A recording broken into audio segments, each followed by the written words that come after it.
nuestras vidas.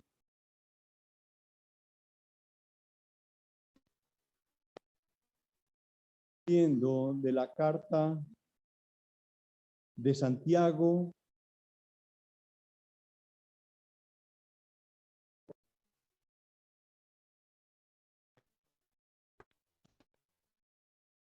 estamos colocados señalando y reconociendo deberes y funciones en medio de pruebas y tentaciones.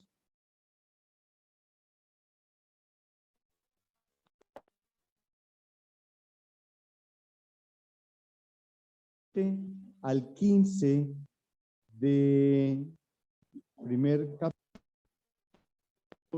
con los versos 16 al 18, pero para poder tener el texto en nuestra mente, vamos a leer desde el 13. Y todo suficiente, palabra del Dios Santo, del Dios invisible.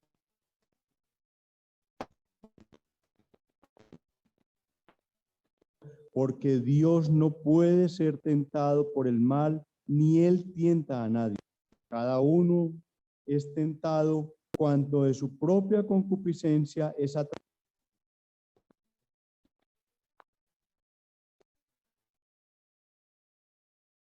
Que ha concebido, da a luz el pecado.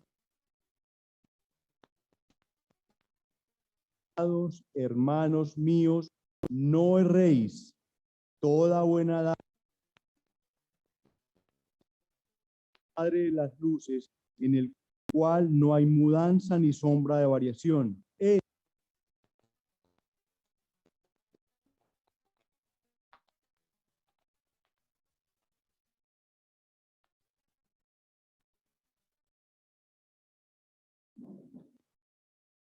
Dios y Santo Padre está aquí, pequeño rebaño reunido delante de ti, delante de tu palabra, ansiosos de ser exhortados, de ser animados, de ser educados, de ser consolados, Señor, porque esta es nuestra regla. Gracias por tu palabra, gracias, Señor, por este día, un día especial.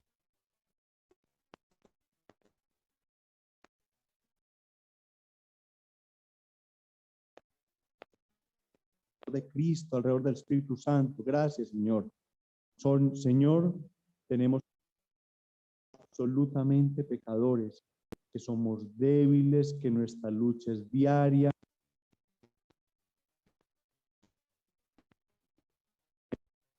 La posibilidad de ganar batallas antes del desconsuelo, antes de sentirnos derrotados. Hoy, Señor, te pedimos que tu palabra sea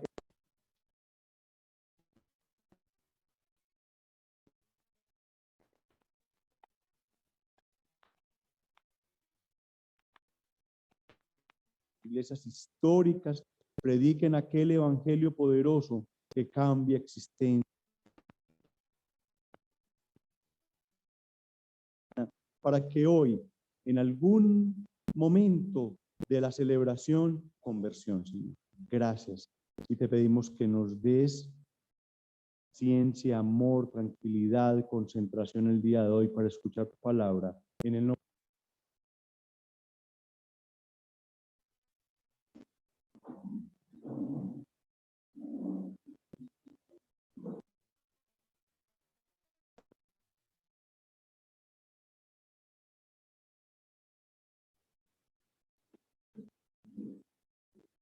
en la parte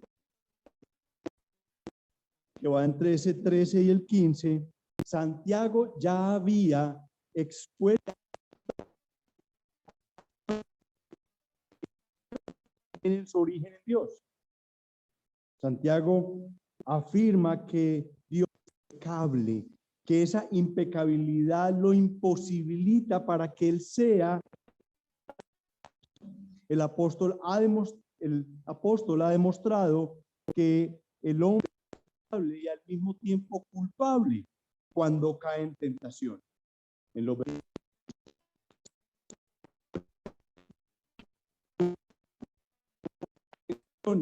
Dios como nuestro Padre provee bendición.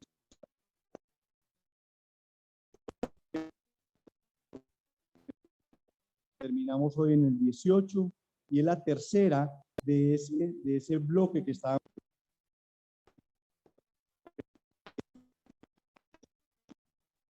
Ya habíamos visto, creyente, escudriña tu deber, que fue el versículo hace la última semana que estuvimos estudiando a Santiago, vimos creyente, acepta, reconoce a tu Dios.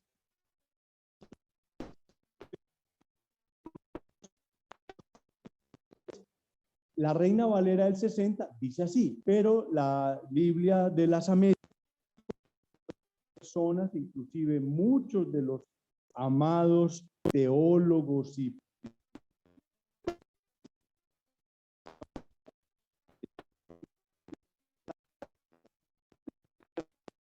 un reparo en eso, pero de todas maneras es interesante la Biblia. Dice, no erréis, sino no os engañéis. Tiene el mismo sentido, para que lo entiendan. No erréis, la escritura combina estas palabras. El apóstol expresa dirigía la carta, marchaban por un camino equivocado, por eso el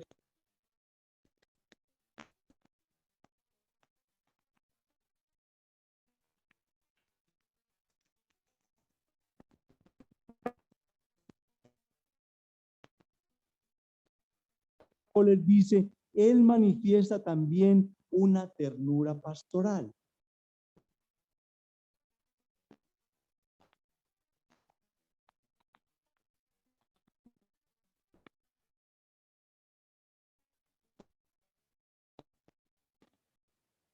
Indica esa relación fraternal, aunque esa palabra es general para entre los hebreos, pero a raíz de la nueva relación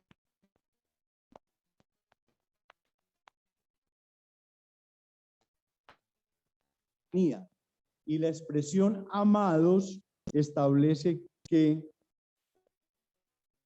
profundidad en la relación fraternal que tenía con ellos. El apóstol guarda un equilibrio perfecto entre esa firmeza de lo que les tiene que decir y la fraternidad que él les tiene. Hay que amonestar con amor. Hay que amonestar con amor.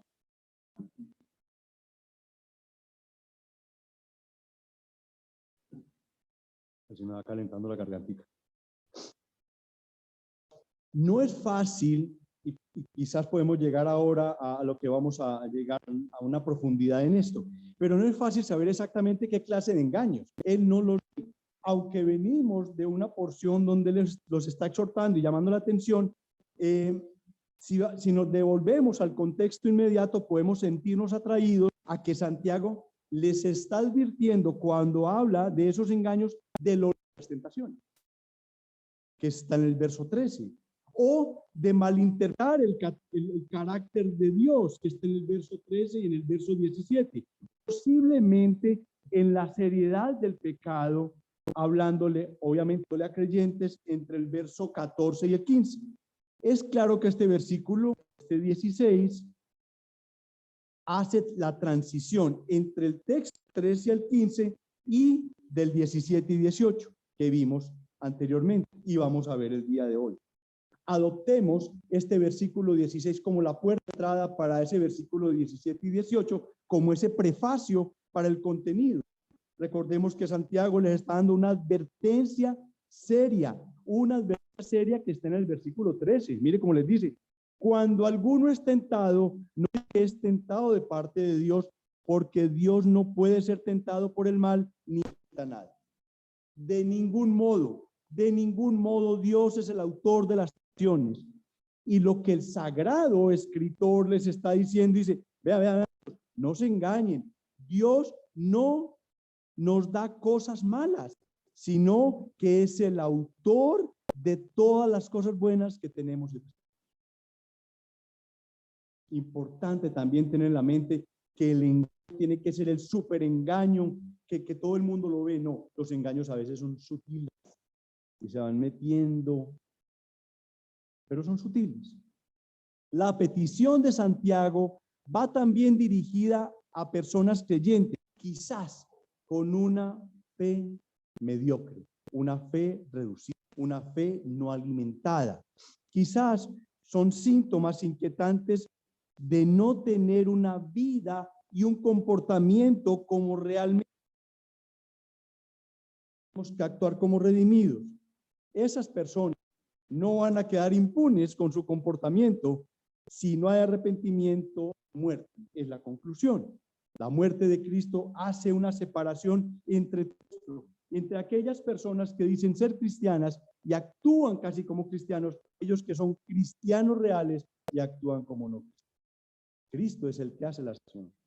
O eres de un lado. No, la mitad. Yo creo que sí. Yo creo que no. No. Por eso el Dios no se engaña. No erréis. ¿En qué punto están?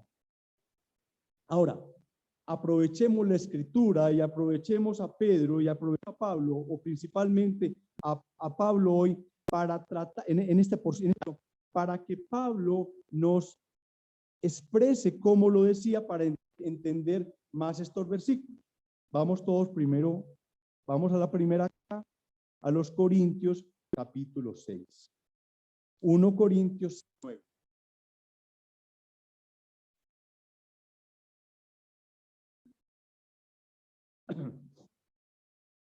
Dice así la inerrante del Señor. ¿O no sabéis que los injustos no heredarán el reino de Dios? No que no os dejéis engañar, ni los inmorales, ni los idólatras, ni los adúlteros, ni los afeminados, ni los homosexuales, ni los ladrones, ni los avaros, ni los borrachos, ni los difamadores, los estafadores heredarán el reino de Dios. Y esto erais algunos de vosotros, pero fuisteis lavados, pero fuisteis santificados, pero fuisteis justificados en el nombre del Señor Jesucristo y en el Espíritu Santo de nuestro Dios. En esa misma carta a los Corintios, en el capítulo 15, versículo 33, arranca con esta expresión: no os dejéis engañar. No os dejéis engañar. ¿Qué les dice ahí? Las malas compañías corrompen las buenas costumbres. Verso 34. Sed sobrios como y dejad de pecar, porque algunos no tienen conocimiento de Dios, para vergüenza vuestra lo digo. Y Pablo también a la iglesia les dice en el capítulo 6, versículo 7, Gálatas 6, 7, no os dejéis engañar. O sea, no solamente Santiago tiene esa premisa y tiene ese conocimiento de que pueden haber engaños, sino que también Pablo lo tenía. Y dice en el 7, no os dejéis engañar. De Dios nadie que se burla. Pues todo lo que el hombre siembre segará, porque el que siembra para su propia carne, de la carne segará corrupción, pero el que siembra para el espíritu, del espíritu segará vida eterna. Y no nos cansemos de hacer el bien, pues a su tiempo, si cansamos, segaremos. Así que entonces hagamos bien a todos según tengan oportunidad, y especialmente a los de la familia de la fe. No se dejen engañar. ¿Hay engaños? Sí. Algún comentarista dijo lo siguiente. Miren qué interesante. No os engañéis, el engaño es sutil. Es fácil sentirnos seguros bajo el abrigo de la salvación gratuitamente en virtud de la gracia de Dios y de la expiación de Cristo.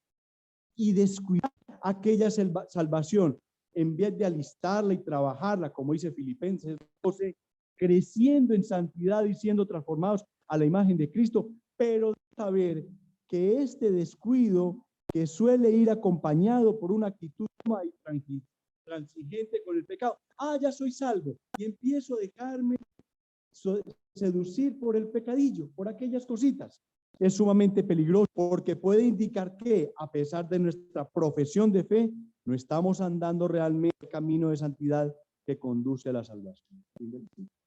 Es muy delicado, demasiado delicado. Ahora, vamos hacia el verso 17. En este verso 17 tenemos que reconocer a Dios viendo esas dádivas y esos dones perfectos. Tenemos que ser a ese Dios cuando recibimos dádivas y dones perfectos. Verso 17. Toda buena dádiva, no dice alguna, dice toda buena dádiva y todo don perfecto desciende de lo alto. Ese pedacito nomás ahí. Todo, absolutamente todo. Que Santiago ha negado que Dios sea el responsable de las tentaciones. Santiago afirma que la actividad del Señor para con sus hijos es para bien. Las palabras dádiva, la palabra don, aunque ambas son unos sustantivos, tienen posiblemente distintos. Esa primera, o sea, dádiva, enfatiza el acto. Dádiva es de dar, ¿cierto? Mientras que la segunda, o sea, don, es cosa dada, lo que se da, lo que se entrega. Ese acto divino, dar es siempre bueno porque viene del Señor. Nunca es generado por motivos ni con fines malignos, sino útil y beneficioso para quien lo recibe. Además, el don divino es perfecto en el sentido de que es completo. Dios da en armonía con las riquezas de su gracia que son inagotables. Lo vuelvo a repetir. Dios da en armonía con las riquezas de su gracia que son absolutamente inagotables. Ahora, en lo que venimos estudiando, vamos a tener que tener un contraste natural.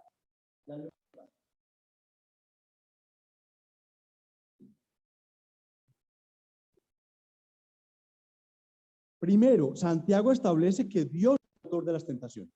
Eso lo tenemos ya claro, ya está demostrado qué fue lo que pasó, es una tentación y que es una prueba. Ya quedó claro para la iglesia. Y segundo, que Dios sí es el dador de dones perfectos. No tentaciones, sí de dones perfectos. Y en el medio de esta situación, en contraste, están esos engaños cuando nosotros padecemos. Estamos en medio de una prueba, ¿cierto? Dios no es el autor de tentaciones, realmente una prueba. Y en medio de eso está nuestra mente y nuestro corazón pensando y craneando sobre engaños que podemos tener. No solamente de Dios, sino también de los hermanos, de la gente. Es importante. ¿Por qué? Ahora, veamos cómo podemos entender esto. ¿Cómo engañamos? Nos engañamos sobre el carácter y la integridad de Dios. Se puede ser un engaño. Nos engañamos pensando que Dios es el autor de ese mal que tengo tan terrible en mi vida, cuando es una tentación, cuando es algo en mi vida. También, como nos engañamos pensando que Dios solo tiene cosas para nosotros. Es que tengo una, salgo de esa y caigo en otra. Mejor dicho, hasta he tenido 3 cosas difíciles en mi vida a la vez. Podemos tentarnos, podemos engañarnos pensando que Dios, el autor de las cosas malas que me pasan en mi vida. Una cosa es la prueba, otra tentación. Otra, creyendo que quien ha nacido de nuevo no pasa por ninguna prueba. Ya es donde está ese maldito evangelio de prosperidad, y qué pena utilizar la palabra evangelio ahí, donde les enseñaban que porque eres hijo del Dios Altísimo, de reyes y Señor de señores, entonces tenías que tener parqueado un Ferrari afuera. Terrible esa enseñanza. Y eso hizo marcas en mentes de muchas personas, rayones que muchas veces les costaba salir de él cuando encima teníamos alguna dificultad. Dios no envía tentaciones a sus hijos, sino que Dios proporciona los recursos necesarios para vencerlas. Uno de estos recursos nos lo dijo Santiago en el capítulo 1, versículo 5, se lo voy a leer, y dice, y si alguno de vosotros tiene falta de ¿qué? Sabiduría. Pídala a Dios, el cual da a todos abundantemente y sin reproche, y le será dada. Él no te reprocha la forma como tú te has relacionado con él. Él te puede dar sabiduría y entender qué es lo que está pasando en tu vida, qué es lo que pasa en tu mente, cuáles son los videos formados en tu mente, de qué se trata eso que me está pasando a mí. ¿Por qué vuelve y se repite? Es cíclico. Hay ciertas personas que sufren cosas cíclicas. Están bien en sus vidas y de un momento a otro arranca el video nuevamente y se meten otra vez en sus dificultades.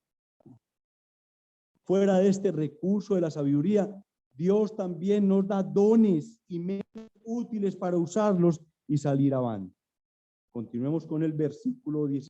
Dice, del Padre de las luces, en el cual no hay mudanza ni sombra de variación. El Padre de las luces. No hay cambio, no hay mudanza, no hay sombra de variación. El clima varía, los mercados varían, todo varía, pero Dios no varía, es el mismo. Todo lo bueno y perfecto viene del cielo. Todo, del Padre de las luces. Y nos vamos al Génesis. Dios es el creador de esas luminarias espectaculares. Ya el telescopio creo que ya llegó al sitio donde tenía que llegar.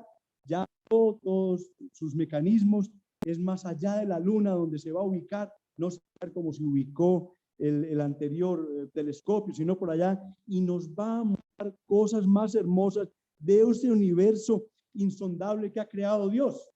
Yo estoy esperando llegar a ver esas primeras imágenes que nos envíen.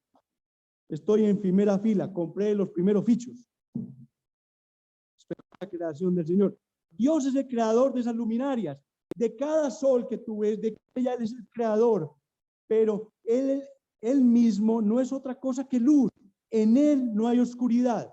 En la primera epístola de Juan, capítulo 1, versículo 5, dice, este es el mensaje que hemos oído de él y os decimos, Dios es luz. Dios es luz y no hay ninguna tinieblas en él. Dios es luz. Él dice, Padre de las luces. El Padre de las luces porque Él es luz. Él irradia luz. Y ese mismo Dios dijo en la segunda carta a los Corintios, capítulo 4, versículo 6, por Dios que mandó que de las tinieblas resplandeciese la luz. Es el que nació en vuestros corazones con luz para iluminación del conocimiento de la gloria de Dios y la paz de Jesús. Amén. Nosotros vivíamos en la potestad de las tinieblas, pero hecho aptos para participar de la herencia de los santos, ese Padre de la luz. Con gozo, dando gracias al Padre, nos hizo aptos para participar de la herencia de los aptos en luz. Dice Colosenses 1:12. Y el 13 dice, el cual nos ha librado de la potestad de las tinieblas y nos ha trasladado al reino de su amado Hijo. Nuestro Dios no cambia. Nuestro Dios no cambia. Nuestro Dios es inmutable. No cambia. No fluctúa. No está sujeto a cambios. Estuve hablando con un amigo mío que sabe mucho de mercados y de la cosa bursátil en Estados Unidos y me muestra unas gráficas que, créanme que yo me voy a necesitar por unos 10 años para una gráfica, era una cantidad de subidas y bajadas, indicadores por lado y lado. El tipo es una experiencia. Si ves, Luis, esa bajada, y yo sí, yo le decía que sí, para que no se desanimara enseñándome. Entonces, esa es la forma como la gente cree que tenemos a Dios. No, es una línea perfecta. Él no cambia, es estable. Sea la época de la época de la humanidad, en sus primeros años o terminando, o vive cuando estemos más allá del sol, cuando estemos con Él, es inmutable. Cada una de las características, cada uno de los atributos que nos enseñó el maestro, lo vamos en Él toda la historia de la humanidad. Es un Dios que no cambia. Y lo dice, por ejemplo, Malaquías 3:6 al principio, porque yo, Jehová, no cambio. En Malaquías, su integridad expresada en toda la escritura contrasta contra nuestra inconstancia. Los que somos así somos nosotros, no Él. Pero lo vemos en los ojos de nosotros que somos cambiantes. De ahí que confiamos en que las oraciones tienen la garantía de ser escuchados por ese Dios que no cambia, que lo que promete lo cumple y todo a favor para el cumplimiento de sus. Yo le oro al Señor y tenemos oraciones que posiblemente tengan muchos años oraciones Y no sé si el Señor algún día la contestará afirmativamente, o posiblemente hace 21 años y medio dijo que no. Pero nosotros confiando y orándole a Él, porque esa es lo que Él ha pedido que hagamos con Él. Ese es el que siempre está escuchando. Un niño de 12 años, papá, yo necesito que me compre.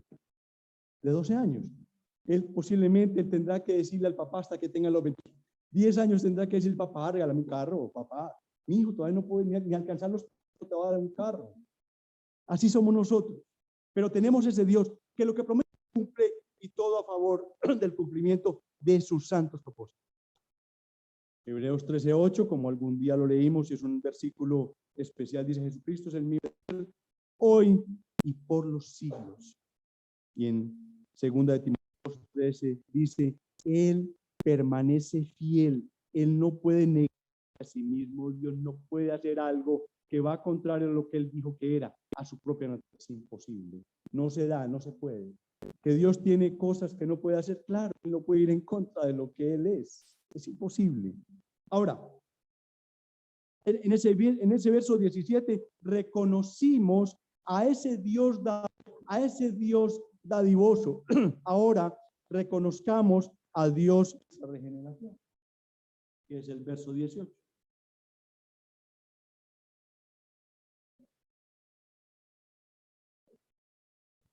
Su voluntad nos hizo nacer por la palabra de verdad para que seamos primicias de sus criaturas. Nosotros no lo hicimos a Él. Nosotros un día pensamos, ¿sabes qué? Esta semana me voy a salvar, voy a aceptar al Señor, esta semana voy a ir a la iglesia, esta semana, no. Es sí, al contrario, Él nos escogió a nosotros y nos salvó de la muerte, nos dio vida en Jesucristo. Y miremos otro contraste, el contraste del versículo 15. ¿Qué dice el versículo 15? Él describe al pecado dando a luz la muerte en el versículo 15. Y en el 18 afirma que decidió de su dar vida donde había muerte, vida por medio de su palabra. Hay un contraste ahí. Vemos que el pecado lleva hacia la muerte, vemos que la palabra de Dios va hacia la vida. Hay un contraste ahí. ¿Cómo lo podemos entender en Pedro y con Pablo? Dice Pedro, mire cómo es evidente en este tema de la regeneración. En la primera epístola de Pedro, capítulo 1, versículo 23, dice, siendo renacidos, no de simiente corruptible, sino de incorruptible. ¿Por qué?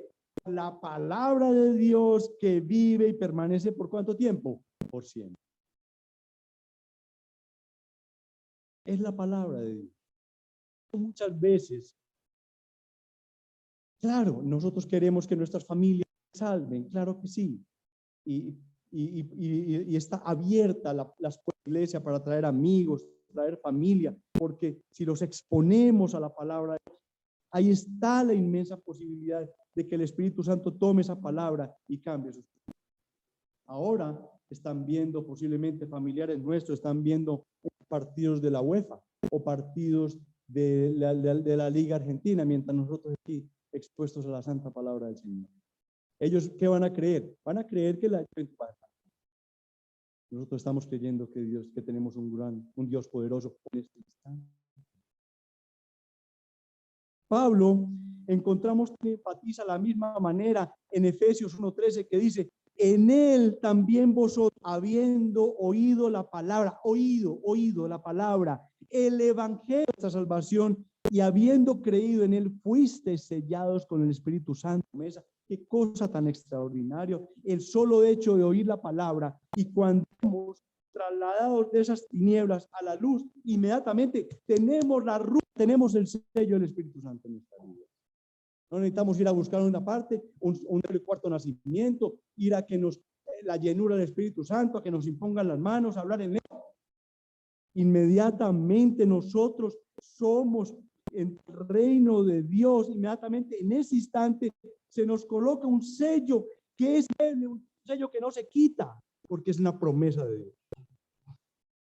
Esta palabra de verdad que dice Santiago es el evangelio, es el evangelio. Y así lo explica Pablo en los Colosenses, en Colosenses 1:5, que dice, acá la esperanza que os está guardada en los cielos, de la cual ya habéis oído palabra verdadera del Evangelio.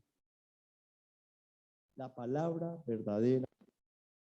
Cuando este Evangelio es proclamado, Dios regenera al pecador, transforma en una nueva creación. Y en cuanto hace que dice Él de su voluntad, o sea, que es Dios el que quiso.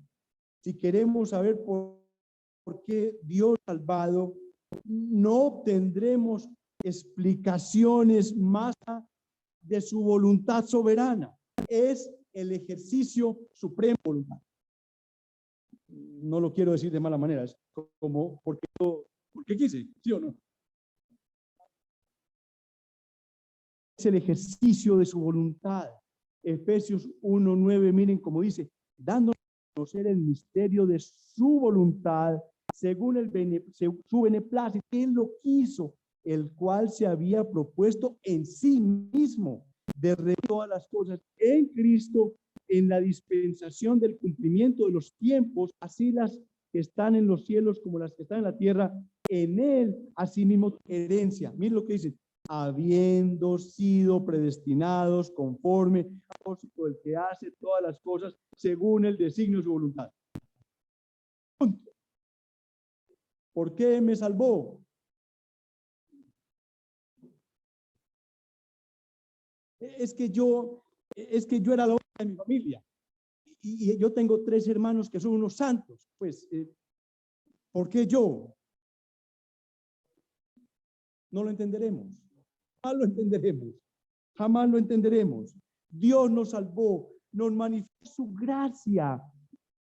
Miren, Dios es el filántropo divino, el que da todo, el bien, es el filántropo divino. Él de su propio interior quiso amarnos, quiso ser bueno con nosotros, quiso del pecado y darnos nueva vida en Cristo por su pura gracia. Es gracia. La gracia de Dios no se compra, ojalá, valdría, no tiene valor, no se alcanza por esfuerzo alguno y no se merece nunca. Al contrario, dejaría de ser gracia. Es que me manejé esta semana, es que le regalé a los pobres, es que di limosnas, es que compré unos mercados, es que llevé una plata a la iglesia. No, no es así. Eso no se trata. Es precisamente un don, un regalo de Dios para quien no lo merece. Esa es la característica. Él entregó dones a quienes no lo merecían. Es que no lo merecían. Es que todavía no lo merecen. Dios es bueno y puede hacer con lo suyo como Él quiera. Es lo que también Jesús enseña. ¿Se acuerdan esa parábola de los obreros de la viña, Mateo 20? No me interesa solamente el versículo 15, donde Él les pregunta, ¿no me es lícito hacer lo que quiero con lo mío? ¿O tienes envidia porque soy bueno?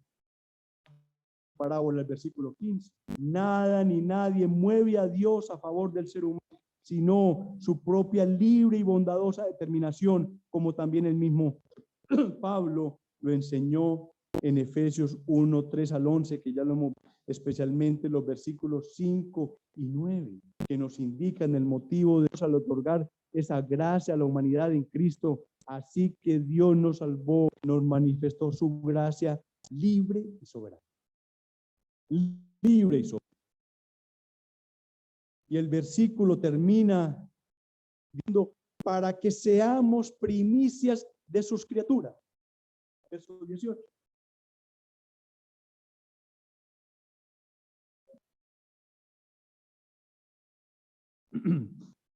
Dios nos creó, nos regeneró y nos renovó. Somos hechura suya. Somos perfecta de sus manos. Somos su posesión preciada. En el Nuevo Testamento, esta palabra primicias eran consideradas santas y pertenecían exclusivamente a Dios. Hablaba del primogénito del hombre y del ganado, los primeros de la viña, de la huerta y del campo. Eso está en Levítico, está en Éxodo, está en Deuteronomio.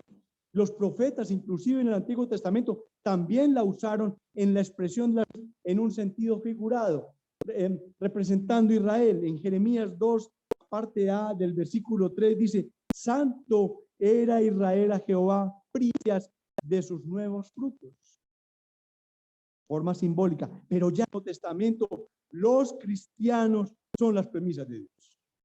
Le pertenecen, son de Él, son santos, son para Él. Romanos 11:16 dice, si primicias son santas, y este capítulo está hablando de los gentiles injertados. También lo es la masa restante, y si las raíces también son santas las ramas.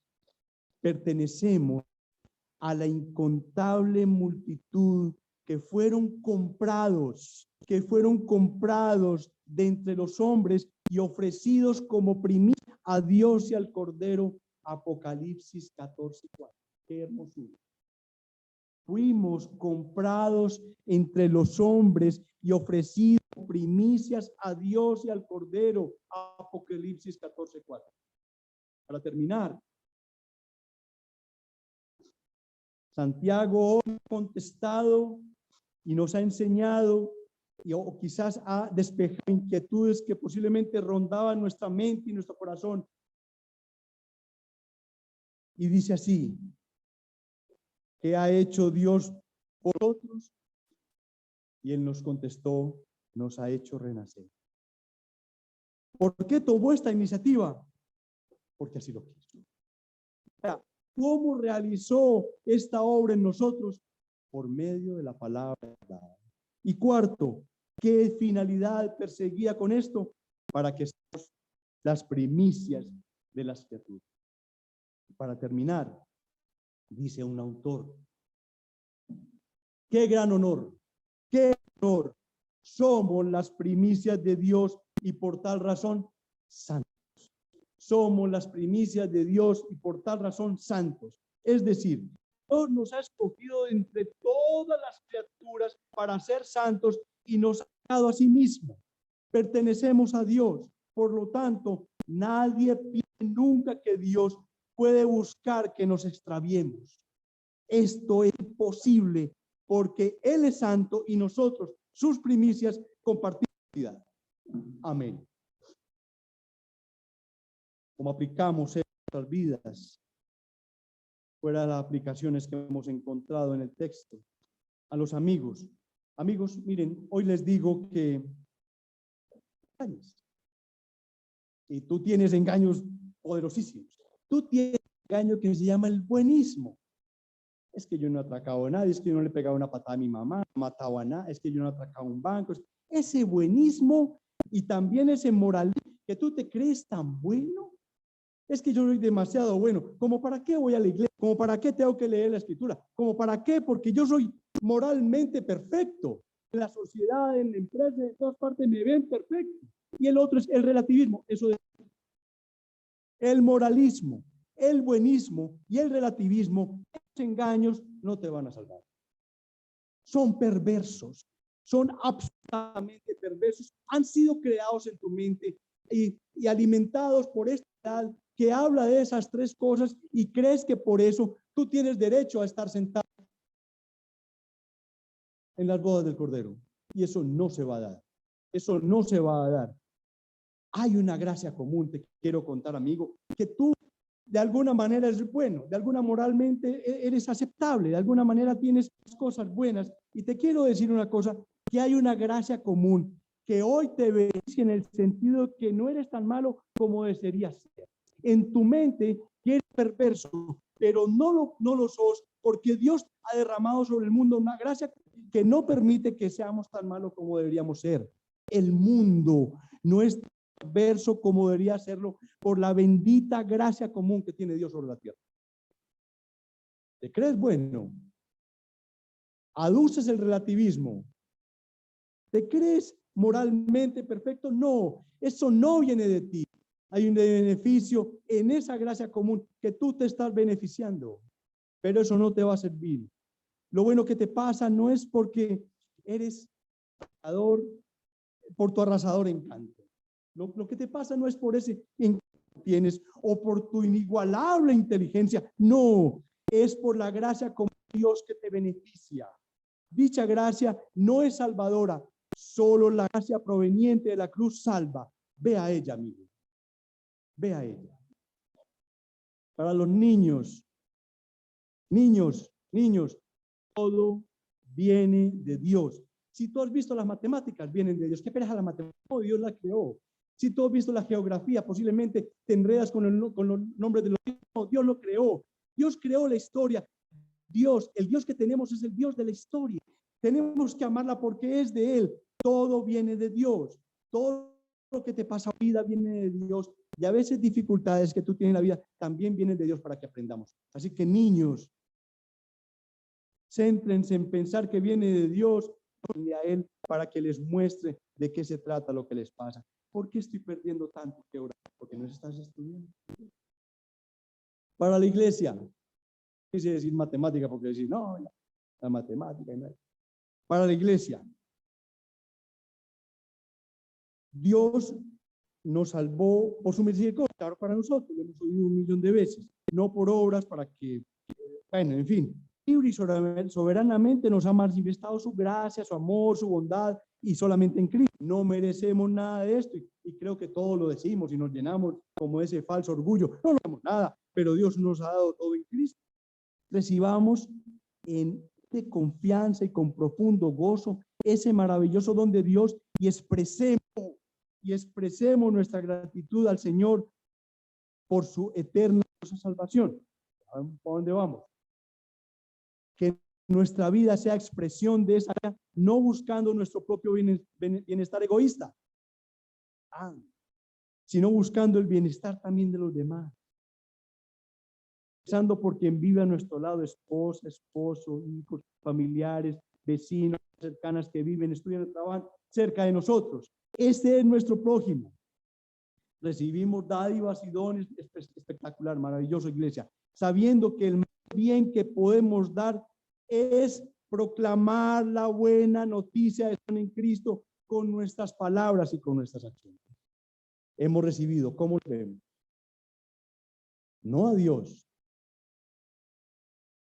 Pregunta y reflexión para la iglesia bíblica Semillas de Fe.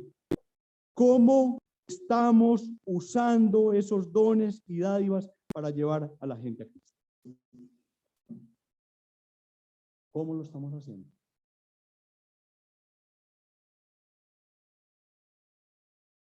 Oremos.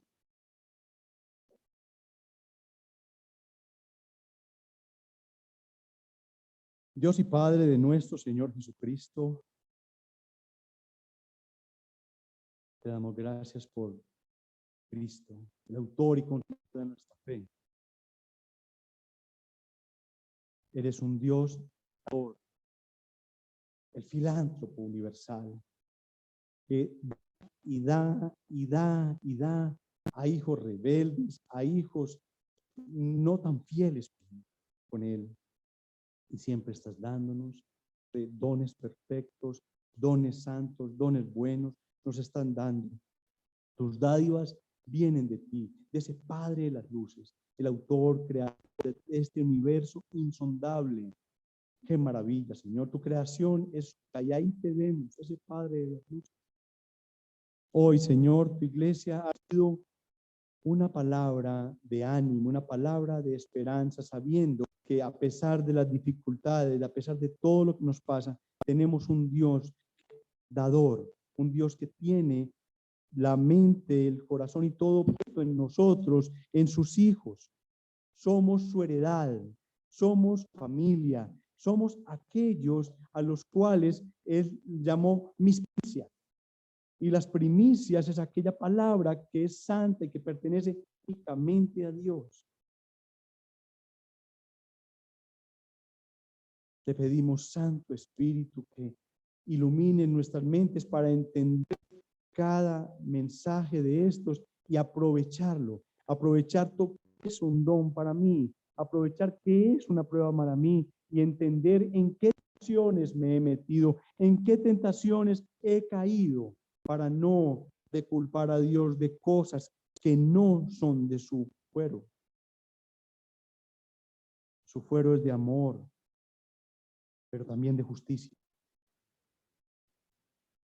Así que, querido Dios, en este día te queremos dar gracias por una semana, que terminó y una semana que estamos iniciando el día de hoy. Gracias por tu compañía, tu ayuda, porque en esta batalla, en esta guerra en que estamos, necesitamos las armas que tú nos das. Nosotros en la tierra no nos mandaron como turistas, mandaron a guerrear. Esto es una batalla, es una guerra. Y confundimos, pensamos que somos turistas. No lo somos. En nombre de Jesús, te pedimos que abras nuestra mente y nuestro corazón para entender tu palabra. Y ahora, en esta santa cena que vamos a dar, permite que nuestros corazones se llenen de gozo, se llenen de alegría, entendiendo y comprendiendo más cada vez esa obra salvífica de nuestro amado Salvador Jesucristo. En el nombre del Señor. Amén.